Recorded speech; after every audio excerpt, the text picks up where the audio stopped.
Nel video di oggi commento questo post. Ciao, sono Davide Marcomini, nella vita faccio l'installatore di sistemi di sicurezza, ma sono anche l'ideatore e fondatore del portale Top Security Advisor e autore della guida antifurbo.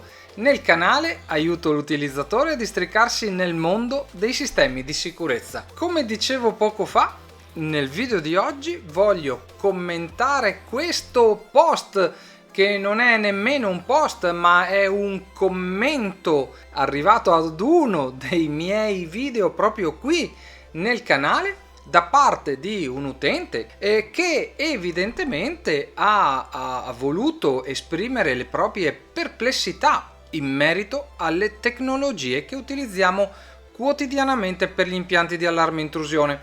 Ecco, credo di aver espresso più e più volte il mio parere anche dal punto di vista tecnico in merito sia alle tecnologie utilizzate e sia ai commenti di questo tipo, ma evidentemente non è mai abbastanza e si continua a perseverare con il sentito dire, le chiacchiere da bar e falsi miti diffusi in larga scala a quanto sembra. Ma andiamo per ordine. Vediamo che cosa mi scrive l'utente a seguito di quel mio video nel quale proponevo di fare un test, un esperimento assieme a me.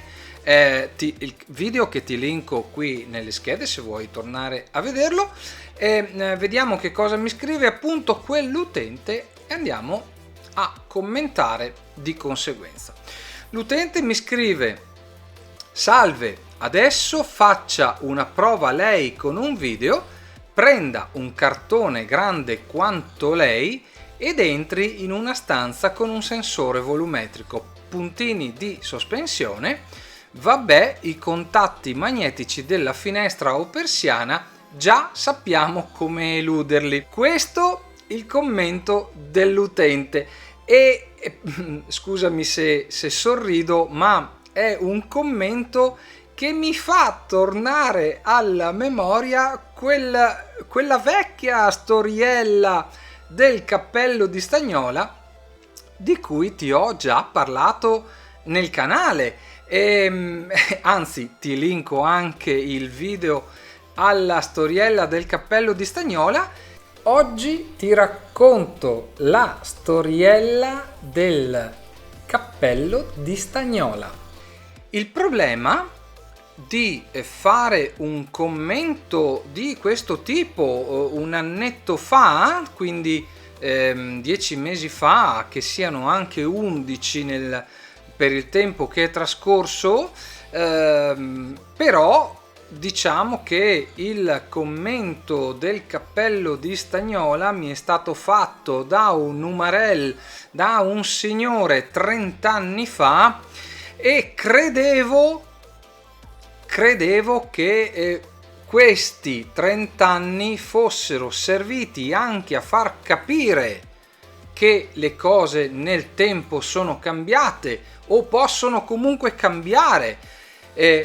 Ciò non è accaduto, ciò non è successo evidentemente, visto il tono di questo post, di questo commento, e quindi vorrei cercare di chiarire questi aspetti quanto più possibile. Andiamo per ordine. Come dicevo, sono passati 30 anni, quindi dal commento dell'umarell del cappello di Stagnola, che credeva che si potesse entrare con un cappello di Stagnola in un impianto di allarme, in un ambiente protetto da un impianto d'allarme, e questo potesse essere sufficiente ad eludere un impianto di allarme intrusione, sono passati 30 anni. Ecco, 30 anni fa quel commento o questo commento ci potevano anche stare, perché le tecnologie erano quello che erano, non c'era internet, la diffusione di certi messaggi, di certi concetti, non era certo quella di cui possiamo usufruire oggigiorno, ma non sono passati 30 anni solo per noi, sono passati 30 anni per le tecnologie. Quindi se è vero che i ladri possono eludere un volumetrico, come dice questo signore, o un contatto magnetico, come dice sempre questo signore, è altrettanto vero che le tecnologie hanno fatto in modo e maniera da poter superare questi limiti, da poter andare oltre le conoscenze, le competenze dei ladri e riuscire a rilevare e quindi far intervenire i nostri impianti di allarme anche qualora venissero messe in atto queste tecniche di elusione. Cerchiamo di chiarire quali sono gli aspetti ai quali si riferisce questo signore, perché non voglio che poi sembra che i miei video siano campati in aria, no? In realtà questo signore, se parla di un sensore volumetrico eludibile con un cartone, parla di un infrarosso passivo o al massimo parla di un doppia tecnologia in hand, ovvero nel quale le due tecnologie devono rilevare contemporaneamente l'intruso per poterne determinare l'allarme. Questo nel tempo è cambiato, ovvero possiamo installare tecnologie che non soffrono di questa problematica. Possiamo installare rilevatori a doppia tecnologia in ora automatico, possiamo installare radar microonde che non soffrono del cartone perché non rilevano gli infrarossi passivi. Il contatto magnetico di cui parla questo signore, che sa come eludere i contatti magnetici come se fosse una novità, questo signore, ahimè, arriva nel mio canale dicendomi vabbè, i contatti magnetici della finestra persiana già sappiamo come eluderli. Attenzione però, sappiamo come eludere quel tipo di contatti magnetici. Nessuno ti dice, anzi forse io te l'ho detto, lo dico e lo ripeto nel canale da quando ho aperto questo canale, che i contatti magnetici non sono tutti uguali. Ci sono i contatti magnetici antimascheramento che rilevano il magnete di attacco.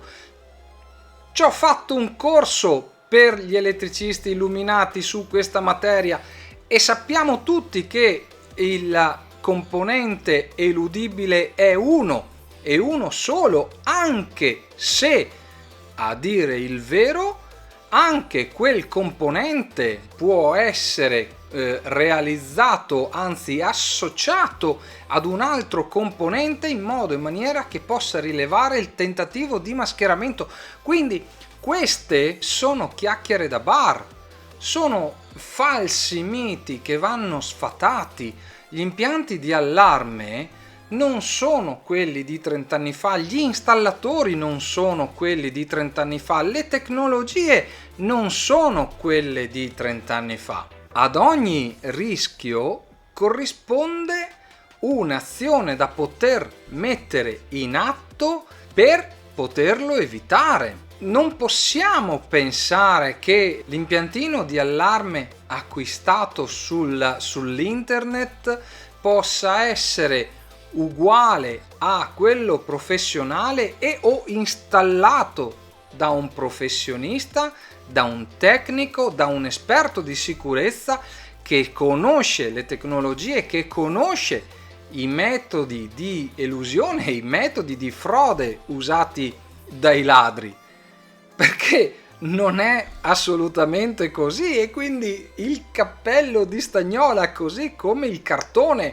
possiamo star qui a parlarne veramente ore e ore e ore e ore, e non ne usciremo mai, perché ci sarà sempre chi è convinto da una parte che queste tecnologie non servano a nulla o siano facilmente eludibili, e ci sarà chi dall'altra parte lavora con serietà, con coerenza, con esperienza maturata sul campo e sa come ovviare a ciascuno di questi problemi.